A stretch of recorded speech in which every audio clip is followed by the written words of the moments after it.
பதிவு செஞ்சுக்கிட்டே இருக்கேன். சாருக்கு தெரியும், இந்த சபையோர் அனைவருக்கும் தெரியும். இன்னைக்கு இது வந்து அடுத்த கட்டத்துக்கு போயிடுச்சு.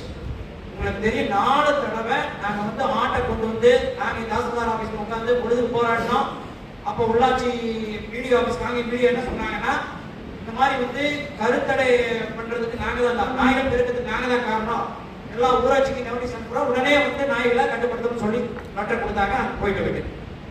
அடுத்து வந்து நாய் கடிச்சு இதே மாதிரி வந்து நாங்க கலெக்டரேட் உலகத்துக்கு வச்சு போராடிட்டு இருந்தோம். நீங்க சொன்னீங்க சரி போங்க, நாங்க வந்து உடனடியா நாய்களை கட்டுப்படுத்துறதுக்கு ஏற்பாடு பண்ணணும்னு சொன்னேன். நான் போயிட்டோம், விட்டாச்சு. அதுக்கு அடுத்து ஒரு 27 ஆடு, 31 ஆடு கடிச்சு 27 ஆடு இருந்துச்சு. அதை வச்சு நாங்க காங்கியத்தை போராட்டம் பண்ணோம். அப்ப நகராட்சி நாங்க வந்து 15 நாள் கருத்தில் பண்ணோம்னு சொல்லி சொன்னாங்க. நாங்க வீட்டுக்கு போயிட்டோம்.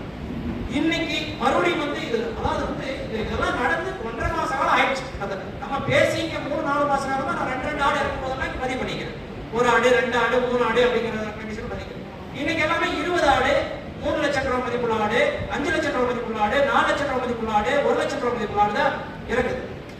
இன்னைக்கு வந்து இதுக்கு மேல எங்களால வந்து வீட்டுல இருக்க முடியல. ஏன்னா இது எங்களுடைய வாழ்வாதாரம். இதுக்கு வந்து நீங்க வந்து மிகப்பெரிய முன்னெடுப்பு எடுத்திருக்கீங்க. என்னன்னா அது ஏபிசி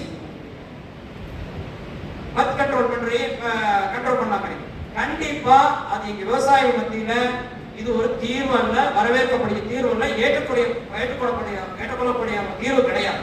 அதை நாங்க கண்டிப்பா இந்த ஸ்பாட்ல ரிஜெக்ட் தான் பண்ண முடியுங்க சார். ஏன்னா நீங்க ஏபிசி பண்ணக்கூடிய கட்டமைப்பு மாவட்டத்துல இல்லை. ஒண்ணு. ரெண்டாவது, அப்படியே ஏபிசி பண்ணாலும் அந்த நாய் மறுபடியும் வந்து கடிக்காதுங்கிறதுக்கு என்ன உத்தரவாதம். மூணாவது, ஏபிசி பண்ற நாயெல்லாம் வந்து ஈஸியா பிடிக்கக்கூடிய நாய்கள் நீங்க ஏபிசி பண்ணுவீங்க. இந்த வெறி நாய்கள், ஆடுகள் கடிக்கிற நாய்கள் பிடிக்கவே முடியாது. நீங்க மொத்தமா நாய்களை அகற்றினா தான் வந்து இதை ஒரு தீர்விடும். அதனால வந்து இந்த ஏபிசிங்கிறதுலே வந்து எங்களுக்கு தீர்வே கிடையாது. அதனால தயவு செய்து நீங்க கொள்கை ரீதியா தமிழக அரசுக்கு எழுதி, அதாவது இது ஒரு என்டேஞ்சரிங் அனிமல் கிடையாது. கேரளாவில் காட்டு பன்றியை இதே மாதிரி கேட்டகரைஸ் பண்ணிக்காங்க. என்ன பண்ணிருக்காங்கன்னா, அதாவது காட்டு பன்றிகளுக்கும் விவசாயிகளுக்கு அடிக்கடி வந்து கான்ஃபிளிக்ட் ரைஸ் ஆகுது. காட்டு பன்றிகள் வந்து விவசாயிகளை கால்நடைகளை தாக்குது. இந்த தருணத்துல இந்த காட்டு பன்றிகளை அகற்றுவதற்கு நாம தீர்மானம் நிறைவேற்றோம்னு சொல்லி அவங்க வந்து அகற்றுவதற்கு உரிமை கொடுத்து அகற்றிட்டு இருக்காங்க.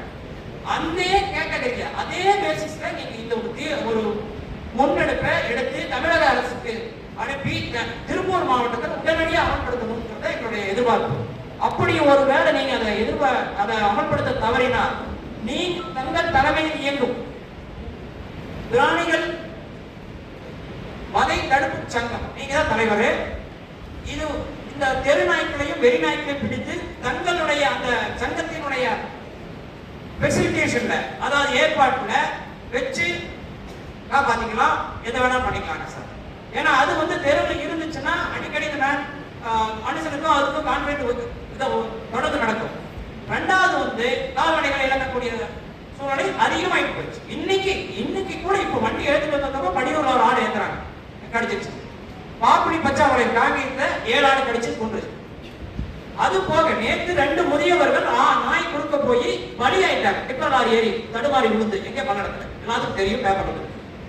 அது போக இன்னைக்கு காங்கேயம் வீரமலை பக்கத்துல ஒருத்தருக்கு வந்து கால ஆபரேஷன் பண்ணிட்டு அகம் ஹாஸ்பிட்டல் ஆபரேஷன் பண்ணிக்குது, நாய் கொடுக்க போய் அடிபட்டு. இதெல்லாம் இன்னைக்கு நேற்று நடந்த நிகழ்வுகள். இதெல்லாம் வந்து